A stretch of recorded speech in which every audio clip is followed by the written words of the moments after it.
Hello friends, स्वागत है आपका एक और नई वीडियो में। इस वीडियो में हम भगवान शिव को समर्पित दुनिया की सबसे बड़ी स्टैचू जिसे आदियोगी के नाम से जानते हैं, इसके बारे में डिटेल्स में जानेंगे। इस जगह को आपने जरूर किसी न किसी वीडियो में, रील में या फिर शॉर्ट्स में देखा ही होगा। इस वीडियो में हम जानेंगे आदियोगी सेंटर तक आप कैसे पहुंच सकते हैं, वहाँ क्या क्या देखने वाली जगह है, कहाँ रुक सकते हैं, वहाँ कैसी व्यवस्था रहती है, कितना टाइम लगता है, खाने पीने की क्या ऑप्शन है और कितना खर्चा आ जाता है इस ट्रिप के लिए। तो बने रहिए साथ ही वीडियो के अंत तक, और ऐसी ही वीडियो देखने के लिए चैनल को सब्सक्राइब जरूर करें।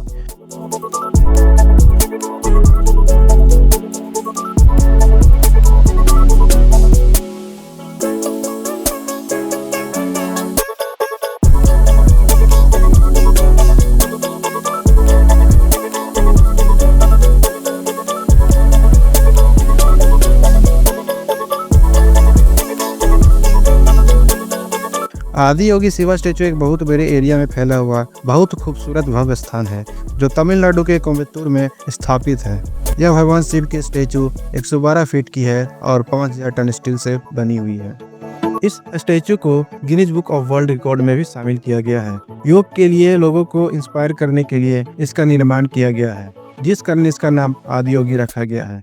यह स्टैचू ईसा योग सेंटर में स्थित है और इसे ईसा फाउंडेशन द्वारा बनाया गया है। तो आइए सबसे पहले जानते हैं कि यहाँ तक आप कैसे पहुँचेंगे। तो कोयम्बटूर में स्थित होने के कारण आपको सबसे पहले कोयम्बटूर तक पहुँचना होगा, जहाँ आप तीनों ही तरह से ट्रेन से, बाई एरोप्लेन और बाई बस या कार द्वारा पहुँच सकते हैं। लेकिन सबसे पहले बात करते हैं सबसे अच्छे और सस्ते ऑप्शन की, जो कि है ट्रेन। ट्रेन से आप कोयम्बटूर रेलवे स्टेशन तक पहुंच सकते हैं। वहीं एरोप्लेन से आप कोयम्बटूर एयरपोर्ट आकर कैब या टैक्सी से आदियोगी पहुंच सकते हैं। और बात करें बस द्वारा, तो कोयम्बटूर के आसपास की बड़ी सिटी जैसे बेंगलोर, कोच्चि और चेन्नई आदि से बसें सर्विस अवेलेबल है, जिनके द्वारा आप कोयम्बटूर आसानी से पहुँच सकते हैं। अब सवाल आता है कि कोयम्बटूर पहुंचने के बाद ईसा फाउंडेशन आदियोगी तक कैसे पहुंचे। तो कोयम्बटूर रेलवे स्टेशन से ईसा फाउंडेशन की दूरी 32 किलोमीटर, कोयम्बटूर बस स्टैंड से 30 किलोमीटर और एयरपोर्ट से 40 किलोमीटर है। और इस दूरी को पूरा करने के लिए आपके पास 3 ऑप्शन है, जो कि है बस, टैक्सी और ऑटो। पहले ऑप्शन के लिए यहाँ कोयम्बटूर के गांधीपुरम सेंट्रल बस स्टैंड से 14D नंबर बस डायरेक्ट ईसा फाउंडेशन आदियोगी तक चलती है, जिसका कॉस्ट 40 रुपये पर पर्सन होता है। लेकिन कभी कभी काफ़ी अधिक भीड़ होने की वजह से सीटें मिलने थोड़ी परेशानी हो सकती है। दूसरी ऑप्शन के लिए आप ऑटो बुक कर सकते हैं, जिसका कॉस्ट 600 रुपये एक तरफ का और लगभग 1000 या 1200 रुपये आने जाने का लगता है। और तीसरा ऑप्शन में आप टैक्सी बुक कर सकते हैं, जिसका कॉस्ट लगभग 800 से 1000 रुपये एक तरफ का और लगभग 2000 रुपये आने जाने का लगता है। टैक्सी, बस या ऑटो आपको ईसा फाउंडेशन योग सेंटर के गेट पर उतारते हैं, जिसके बाद 300 से 400 मीटर तक आप पैदल वॉक करके जा सकते हैं। इसके अलावा जिन लोगों को चलने में दिक्कत होती है, उनके लिए मेन गेट से आदियोगी स्टैचू तक बैलगाड़ी और इलेक्ट्रिक रिक्शा भी चलते हैं। अंदर पहुंचने के बाद 2 अलग अलग रास्ता मिलेंगे, जहां एक से आप ध्यानलिंगा और दूसरे से आदियोगी जा सकते हैं। ध्यानलिंगा में अंदर जाने के लिए फोन, कैमरा, बैग और जूते चप्पल आदि कुछ भी अलाउड नहीं है, लेकिन अंदर जाने से पहले आप ये सब सामान बाहर अपने डिपॉजिट सेंटर में जमा कर सकते हैं, जो फ्री ऑफ कॉस्ट रहता है। तो सामान डिपॉजिट करने और टोकन लेने के बाद आप अंदर जा सकते हैं। अंदर एंट्री करने पर सूर्य कुंड मिलता है। यह सूर्य कुंड बेसिकली मेन के लिए है, जिसमें आप नहा सकते हैं। इसके अलावा ध्यानलिंगा में बहुत कुछ देखने को मिलता है, जिसमें नंदी की मूर्ति, चंद्रकुंड, लिंग भैरवी मंदिर, सूर्य कुंड आदि है। और लास्ट में आप ध्यानलिंगा जाएंगे तो अंदर एक डोम शेप के सेंटर में शिवलिंग स्थापित है, जहां आप मेडिटेशन करके जल आदि चढ़ा सकते हैं। इसके बाद 1 से 1.5 घंटे बिताने के बाद वहां से बाहर निकलकर आप इसके अपोजिट आदियोगी स्टैचू के दर्शन के लिए जा सकते हैं, जहां मोबाइल कैमरा आदि सभी चीजें अलाउड है। 112 फीट ऊंची और 500 टन की स्टील से बनी भगवान शिव की इस आदियोगी स्टैचू के गले में दुनिया की सबसे बड़ी रुद्राक्ष माला है, जिनमें 1,08,000 रुद्राक्ष मोती है। ईसा योग सेंटर के अकॉर्डिंग आदियोगी का मतलब फर्स्ट योगा है, जो शिव जी को ओरिजिनेटर ऑफ योगा बोला जाता है, इसलिए यहाँ योगा सेशन भी होता है। यह स्टैचू बेलनगरी माउंटेन रेंज की कलातिकी के बीच स्थित इस ग्रीनरी से भरे खेतों में घिरी हुई है।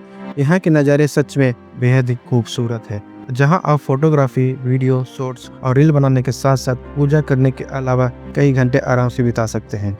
इन सब के अलावा यहाँ वीकेंड पर पूर्णिमा, अमावस्या और अन्य शुभ दिनों में 3D लेजर शो देखने को मिलता है, जो कि शाम 7 बजे से शुरू होता है, जिसमें कई अलग तरह की लेजर लाइटनिंग को यूज करके खूबसूरत स्ट्रक्चर और डिजाइन बनाए जाते हैं, जो देखने में बहुत सुंदर दिखते हैं। इसके साथ ही साउंड इफेक्ट के साथ म्यूजिकल परफॉर्मेंस का भी आयोजन होता है, जो एक यूनिक और अमेजिंग एक्सपीरियंस फील कराता है। यहाँ डेली होने वाले लाइट शो के लिए कोई रजिस्ट्रेशन या फीस नहीं लगती, कोई भी इसे देख सकता है। ये लाइट्स और म्यूजिक शो लाखों टूरिस्ट को अपने ओर अट्रैक्ट करता है, जिस कारण यहाँ टूरिस्ट की काफ़ी भीड़ पहुँचती है। आदियोगी सेंटर घूमने में लगभग पूरे 1 दिन लग जाता है। इसके अलावा आप ईसा योग सेंटर में आप ऑनलाइन रूम बुक कर आप नाइट स्टे भी कर सकते हैं। अगर आप लाइट शो देखकर वापस जाते हैं तो यहाँ से बस शाम 8 बजे, 8:30 बजे और 9 बजे तक चलती है, जिसके द्वारा आप कोयम्बटूर या अपने होटल वापस जा सकते हैं। इसके अलावा शाम को ऑटो भी मिल जाते हैं। बात करें कोयम्बटूर में होटल कहाँ ले, तो यहाँ आपके पास 2 ऑप्शन है। पहले बजट ऑप्शन के लिए कोयम्बटूर गांधीपुरम बस स्टैंड के वॉकिंग डिस्टेंस में काफी होटल ऑप्शन देखने को मिलते हैं, जहाँ आप होटल बुक कर सकते हैं और जिनका कॉस्ट लगभग 1500 रुपये से 2500 से 3000 रुपये तक देखने को मिलता है। वही दूसरे ऑप्शन में आप ईसा फाउंडेशन में भी रूम बुक कर सकते हैं, जो आपको लगभग महीने भर पहले ऑनलाइन ही बुक करना पड़ता है और जिसका प्राइस स्टैंडर्ड रूम के लिए 990 रुपये और एसी रूम के लिए 2800 रुपये बुक होता है। इसके साथ ही डीलक्स और लग्जरी रूम में फैमिली कॉटेज की भी काफ़ी ऑप्शन अवेलेबल हैं, जिसे आप ऑनलाइन ईसा योग सेंटर की वेबसाइट से डायरेक्ट बुक कर सकते हैं। इसके अलावा ईसा फाउंडेशन के किसी भी प्रोग्राम को ज्वाइन करने के लिए वेबसाइट पे जाकर बुक कर सकते हैं। अगर बात करें कोयम्बटूर ट्रिप के लिए क्या आइटिनरी बनानी चाहिए, तो इस ट्रिप में आदियोगी के अलावा भी और खूबसूरत और मोस्ट फेमस टूरिस्ट प्लेसेस को भी अपने लिस्ट में जोड़ सकते हैं, जैसे ऊटी, कुन्नूर, मैसूर और केरला आदि, जिसमें ऊटी कोयम्बटूर के सबसे पास मोस्ट फेमस और बड़ा टूरिस्ट स्पॉट है, जिसे आप 1 दिन में भी कवर कर सकते हैं। तो अगर आप दिल्ली से या नॉर्थ इंडिया से जाते हैं तो कम से कम 5 से 6 दिनों का टूर प्लान करना चाहिए, जिसमें आप इन सभी जगह को ईजिली कवर कर सकते हैं। और अगर बात करें खाने पीने की, तो यहाँ मोस्टली आपको साउथ इंडियन फूड मिलेगा, जिसमें आप डोसा, इडली, सांभर, मेदू वड़ा और उत्तपम आदि अधिक देखने को मिलता है। बाकी कुछ रेस्टोरेंट्स में नॉर्थ इंडिया के भी फूड मेन्यू मिल जाएंगे।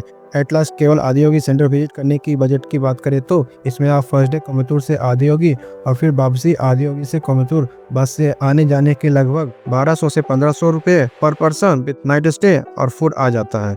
इसमें आपका ट्रेन, फ्लाइट या कोयम्बटूर तक पहुंचने का फेयर इंक्लूड नहीं है। तो दोस्तों, ये थी भगवान शिव को समर्पित आदियोगी सेंटर के बारे में कंप्लीट इन्फॉर्मेशन। और अगर आपको कुछ भी डाउट हो तो कमेंट के माध्यम से पूछ सकते हैं। उम्मीद है आपको ये वीडियो बहुत पसंद आया होगा। अगर पसंद आई तो वीडियो को लाइक, शेयर, कमेंट जरूर करें। साथ ही साथ चैनल को सब्सक्राइब भी करें। मिलते हैं इसी इन्फॉर्मेटिव वीडियो में, तब तक के लिए गुड बाय।